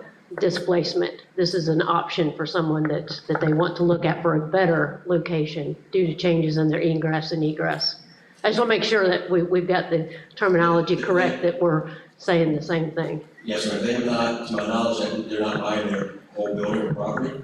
My understanding, I'm not involved with it, so I don't know, but I know that their parking lot, their access, their drive-through is being impacted in a way that they don't think they can successfully operate anymore, so they're gonna move. Any other comments or questions, Commissioner Compton? Thank you, Mayor. You're gonna build something regardless, you were gonna build something. Yes, sir. And I hate to see Williamson Road become another Highway 150, Plaza Drive, River Highway, whichever part of the 150 we're talking about. And I think, I'm afraid that we're going in that direction. So I'm asking this, is there a way, whatever you build, whatever it is, to access it from the rear coming in from another part? For instance, Knoxville Road, or whatever, the next road up or something, coming in that way, so you won't have a driveway off of Williamson Road, or another curb cut, so you won't have any of that entrance from another area. So the DOT and the town of Mooresville are putting the traffic signal at Joe Knox at Williamson. All we're doing is putting the other leg at that intersection. So that intersection is there. It's there today. It's there when they put the signal in. All we're doing is extending, the one proposed. We don't have any other curb cuts onto Williamson. So we're not adding any other curb cuts. The traffic, I don't remember the traffic council agreement, but the traffic's there. So these are the new trips. The traffic is there. I mean, these customers are there. That, the amount we use that we have at least is will serve the community. So it makes people that live in the community. Again, I'm sure everybody in this room is eating at this restaurant that's going to go, that wants to go here. And so again, they're going because they want a better location because they're being displaced. Sorry for that, that's not the proper word, but they're choosing to relocate because the highway improvements are affecting their business in a negative way. The traffic's here. I mean, you can look at the map. This is a whole donut. We're talking about a very small fast food restaurant, a metal reuse, other restaurants, other uses. This is not a significant development. Our TIA requirements were right in line with what the DOT was doing. We're just going in advance and put the signal in. You understand? And then the hard part for me to swallow, which will affect everybody, is the DOT has no starting date. They've delayed 150 Williamson Road, any other projects around here that was supposed to start at any time, and that's indefinite now. So I struggle with anything being built, because DOT has done this to us. It's not your fault, not our fault, not their fault. It's just one of those things that's happening, and I'm struggling with that. Thank you. Yeah, I mean, I know they purchased property on 150, and so that property, I know it's delayed, but I know it will move forward. That's what I told us on this one. Again, the website and that we showed you was updated on June 4th. It says the last day of 2021, and according to the DOT manager, he's saying they're still moving forward. They're waiting for their new fiscal year, I guess, which is in July, and they're going to have new plans, but for new timing, I don't know what that is, but nobody will know until they give it to us, I guess. Thank you. Commissioners, I'm going to close the public hearing unless there's any more questions or comments you have for the applicant or for town staff. Commissioner Houston? Mr. Wilson.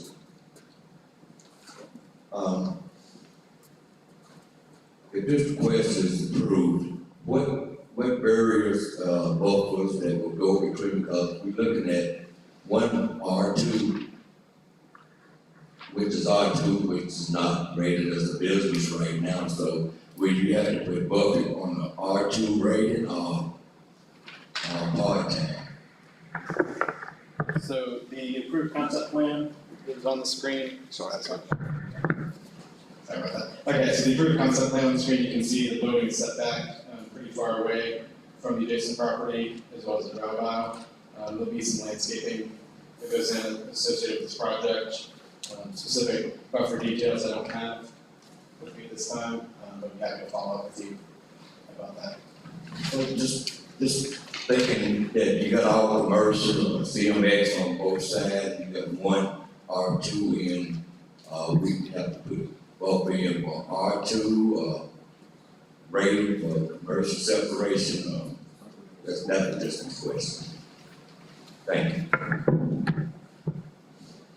Any other comments or questions for the applicant or town staff? Commissioner Qualls? Sure, just a few comments. You talked about the crash data, and I gathered it myself as well from the police department. And, instead of just one large number, I had them break it out for me. And, traffic lights, everyone thinks is really sexy and stops accidents. For a very, very large intersection, Williamson Road and Brawley School Road, the last 5 years, there's been 159 accidents there.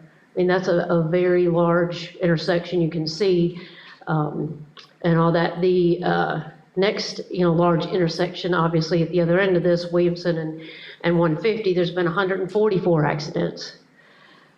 You mentioned the Williamson Road and Joe Knox that does not have a light. The last 5 years, there's been 19. The real concerning and probably most like what would be proposed at Joe Knox for traffic lights, Williamson and Marketplace, which that's where Joel's restaurant is, the entrance to Teeter and the other entrance to Lowe's Foods. So they've had 46 accidents. One was a fatality in the last 5 years.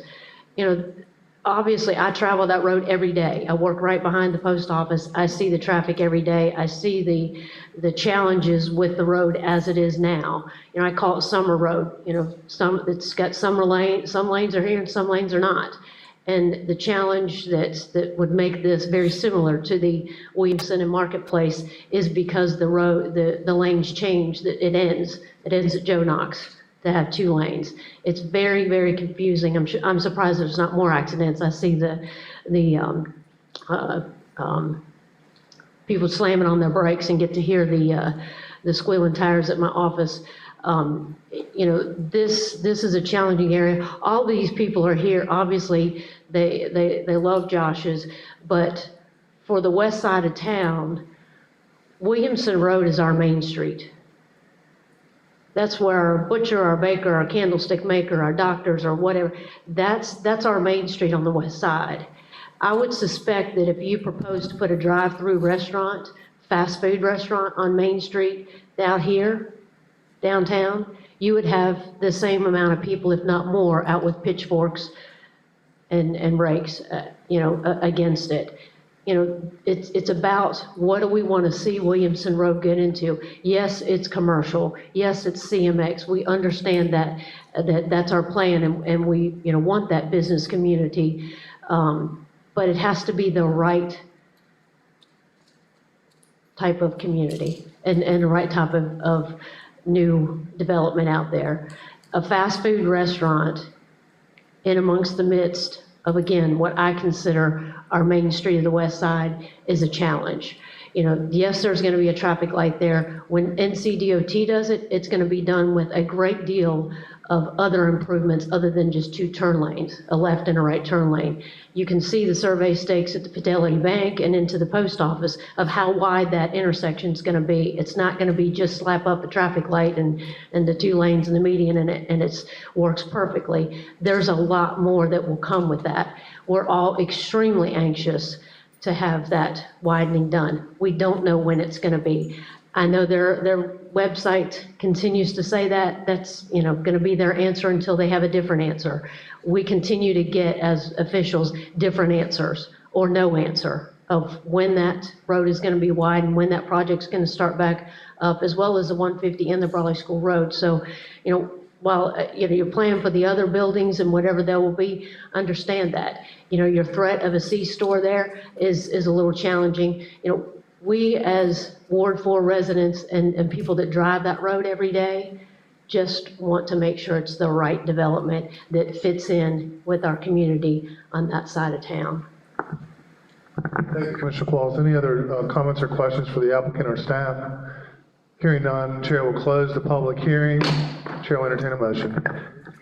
Mr. Mayor, Commissioner Qualls? I'd like to make a motion that we deny the conditional zoning request from the Magnolia Group for properties located at 179 and 185 Williamson Road to allow a drive-through restaurant on this site. Commissioner Qualls has made a motion to deny the conditional zoning request.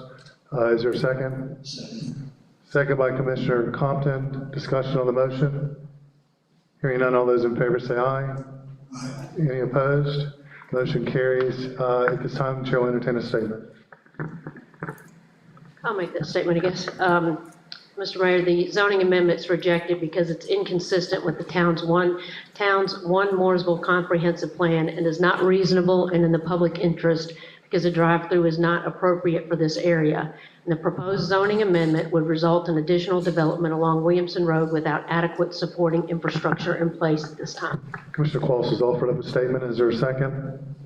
Second, Commissioner Dingler. Discussion on the statement? Hearing none, all those in favor say aye. Any opposed? Motion carries. Ladies and gentlemen, the motion, the request has been denied by this board, and we'll now take a 10-minute recess.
Gentlemen, we'll go ahead and call the meeting back to order. Commissioners, I want to direct your attention to agenda item 5C, and I'd like to recognize Mr. Heeman, Town Manager. Thank you, Mr. Mayor. Real quickly, these are our appointments to MI Connection. Even though we sold that back in December, we still have business that we need to do, primarily things like audits and just some cleanup work. So what you'll notice here is the appointments to this board included one existing board member. This was an at-large, Stephen Miller. Kieran Richard, who's the Assistant Town Manager in Davidson. Our own Deborah Hockett, Ryan Race, and Peter is actually Finance Director at Davidson. Stephen Schmidt is not one that you'll be voting on, I believe. It's either Cornelius, Brett, I believe. So we're going to be voting on the first appoint 5 from that board. So Commissioners, Mr. Heeman is offering a recommendation for 5 appointments to the Continuum Board of Directors on the first 5 listed. Would someone like to make a motion? Mayor, I'll make that motion that we appoint numbers 1 through 5 to the serve on the My Connection Continuum Board of Directors. Commissioner Qualls has made the motion. Is there a second? Second by Commissioner Compton. Discussion on the motion. Hearing none, all those in favor say aye. Aye. Any opposed? Motion carries. Mr. Heeman, you're right where you need to be. Manager's report. Appreciate that. Just want to give you an update on a few things. Iredell County, our COVID-19 numbers as of today were 440. This map shows the 409, but we have had an increase in that. I also want to quickly talk about the Parks and Recreation programs. Registration will open June 8th. First week of camp, July 6th through 10th, and the last week, August 10th through 14th. Camp will be offered in the 3 locations we normally do. The percentages you see there are a percentage that were filled up so far based on potential occupancy. So they open June 8th and they're filling up fast. So if you know anybody that wants to attend camp, I would get them to apply soon. And I would point out, we do have maximum capacities and financial assistance is available for those who qualify. We are searching for lifeguards. You'll recall that we had a decision to make about the pool early on. We weren't sure where the pool was going to head. We're hoping to open July 1st. That is if we can find lifeguards. So if you know of a lifeguard, we would love to have them join us. And from what I saw, the pay is very good this year. Very competitive pay, so if you know of anybody with lifeguard experience or anybody in the audience does, we would certainly appreciate you sending them our way. Police department, real quickly, I did want to point this out for the public that we had received this from a number of folks before the last protest, this 8 Cannot Wait flyer. I received it from one citizen that sent it to me and said that Mooresville does not have any of these policies. What I did was pick up the phone and call them and say, actually, in some form or fashion, we do all of these. 6 of them we do completely. There's 2 of them that we have some exceptions to, and I want to point that out. And those 2 are to require a warning before shooting. Mooresville police officers are trained to give a verbal warning, but there are times when a warning is not appropriate. If we have an active shooter at a school, if somebody's stabbing somebody, we're not going to give a verbal warning necessarily. There are times when it's just not possible, but normally we do.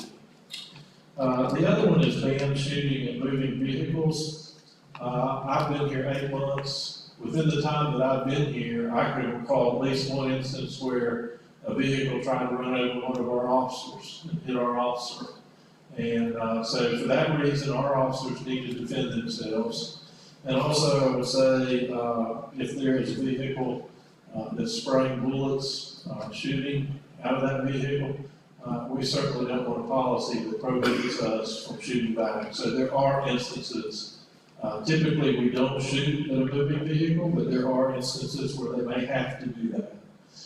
So just wanted to bring you up to speed on that. The rest of the 6 on here, we actually have policies that really fall in line with everything else that's been requested here.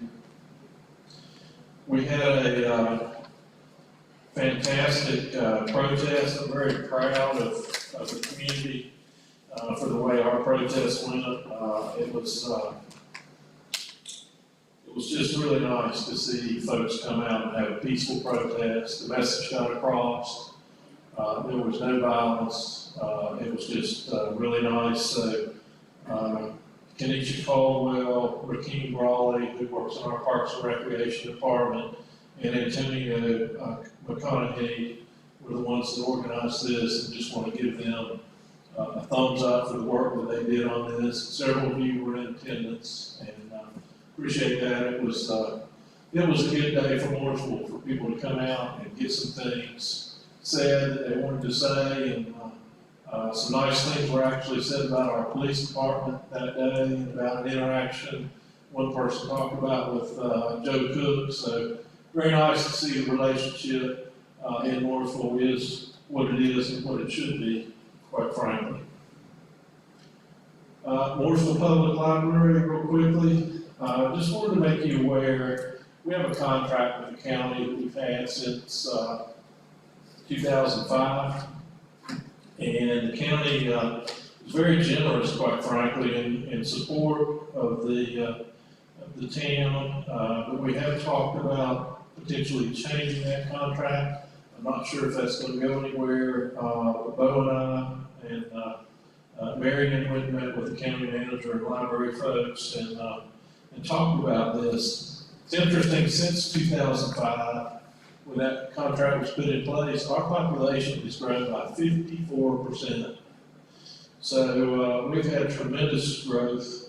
We're now serving around 80,000 people in this end of the county, and soon we'll have half the county's population down in the 28115 and 28117 zip codes. So we serve a large portion of the county with library services. We as a board have talked about expansion of those services. So when we talked about this, I think the county was looking for ways to potentially reduce the amount that they would fund our library. And actually, we said we think it really ought to be significantly more. So, little comparison here. If you look at what is put into the other libraries by the county, in Statesville, obviously it's 100% since that's the county seat.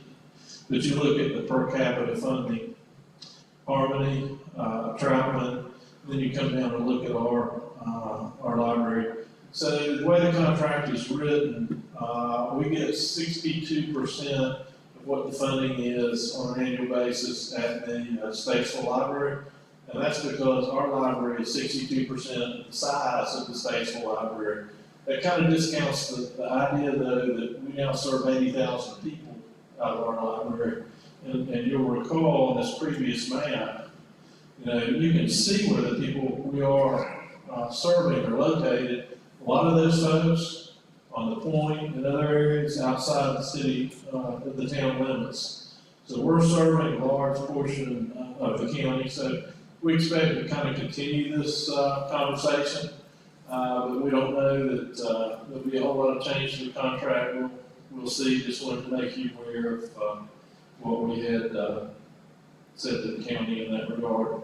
I'll now turn it over to Deborah, who will come give a brief financial report.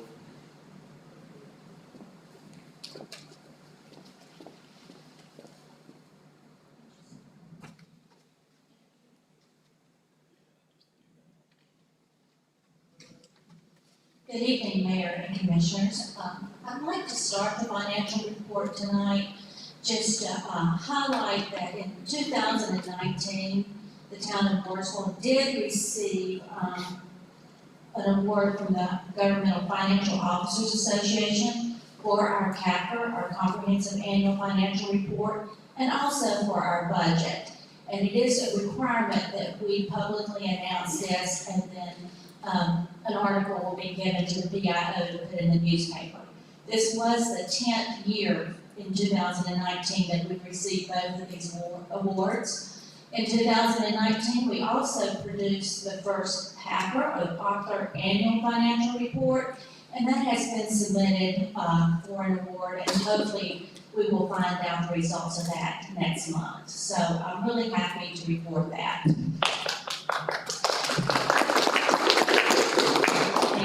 And then the timing tonight, actually we started the preliminary field work for our 2020 audit today.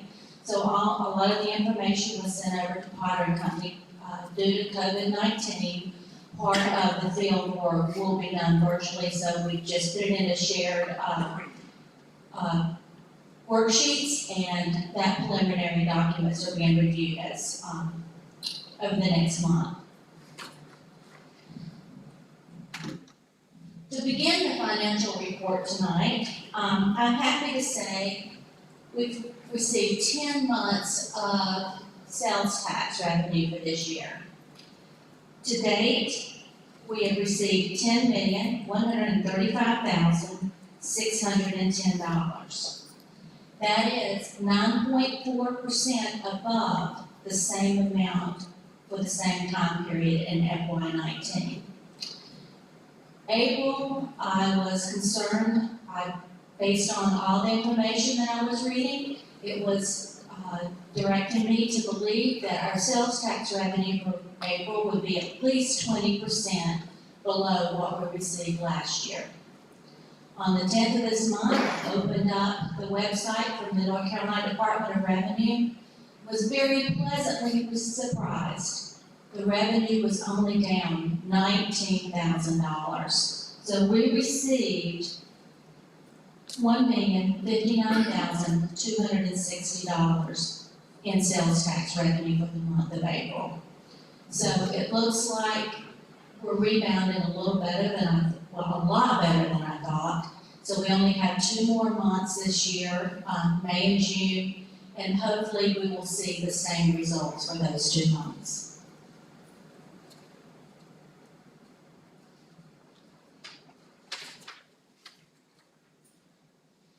Moving on to our revenues in the general fund. Actuals to date is $150,734,154.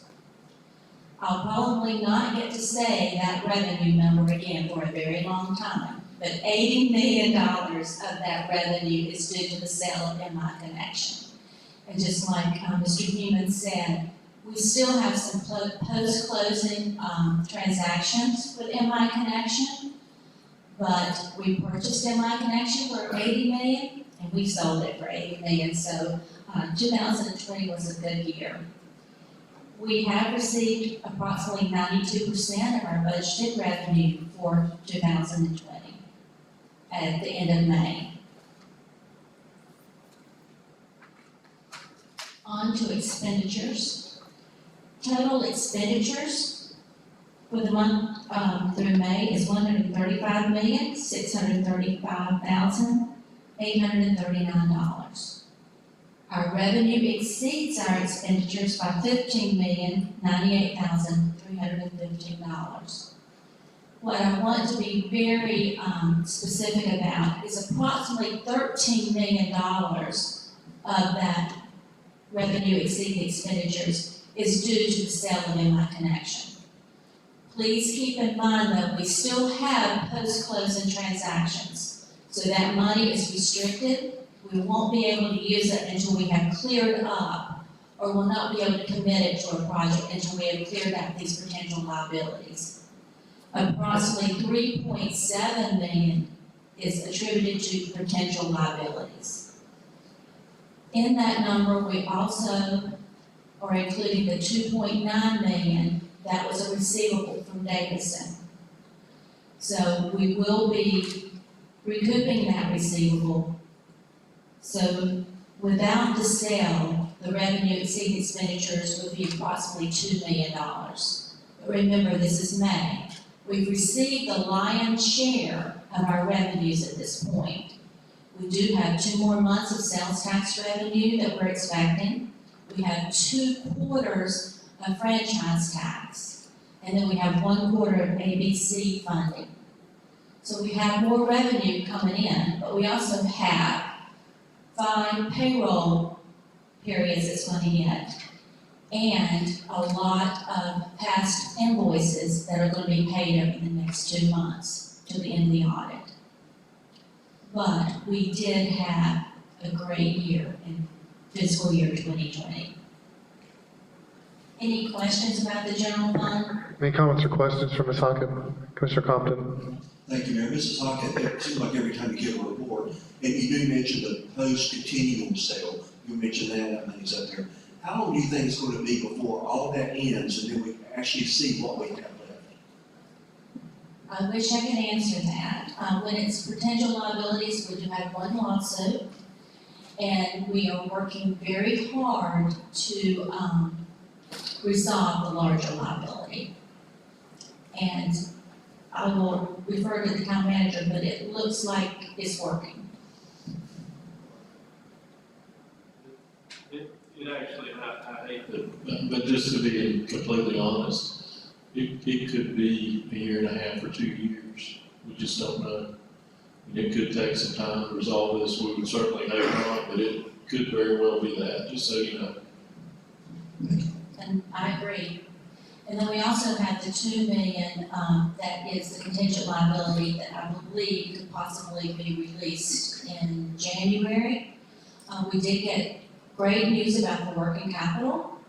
The entire $750,000 that was held at the sale will be returned to the town. Plus, the financial projection was even better than it was projected to be at the end of the sale, so it was an extra $400,000 and some thousand. So the sale went very well. We just need to wait till we can release the funds.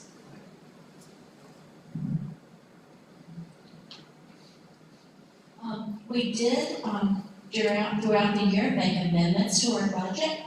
Our total appropriated fund balance is $7,170,020. But please focus on the $5 million based on our fund balance policy that we adopted this year. If we have fund balance of 35% above what is required, we can move that money with the board's permission to the capital reserve, the fund future capital reserves without debt. And the board chose to do that this year. So of the $7 million, $5 million is just moving to another fund so that we can fund those capital projects.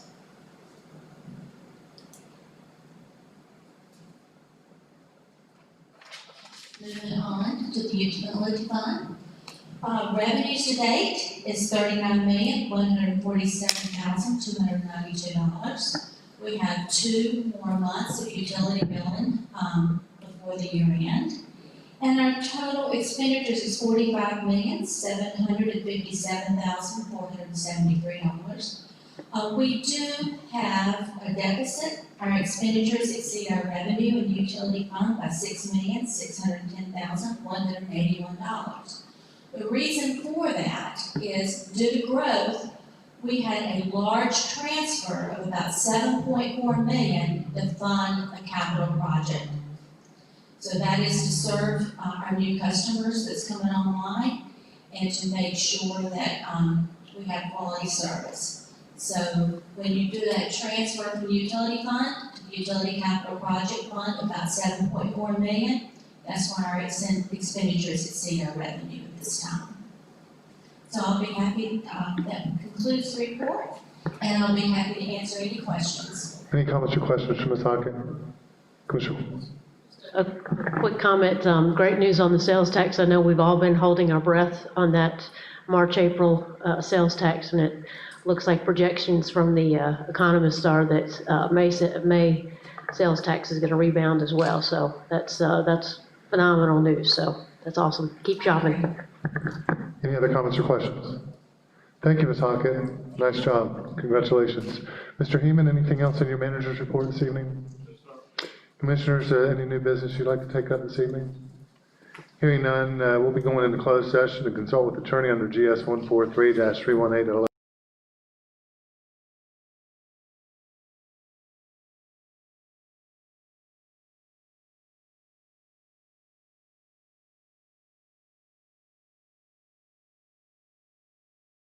Session. Commissioner Compton made the motion. Is there a second? Second by Commissioner Dingler. Discussion on the motion. Hearing none. All those in favor say aye. Any opposed? Motion carries. We'll now go into closed session.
Chair, call the meeting back to order, entertain a motion. Mayor, I make a motion to adjourn. Commissioner Coppins made the motions, or second? Second by Commissioner Dingler. Go ahead. All those in favor say aye.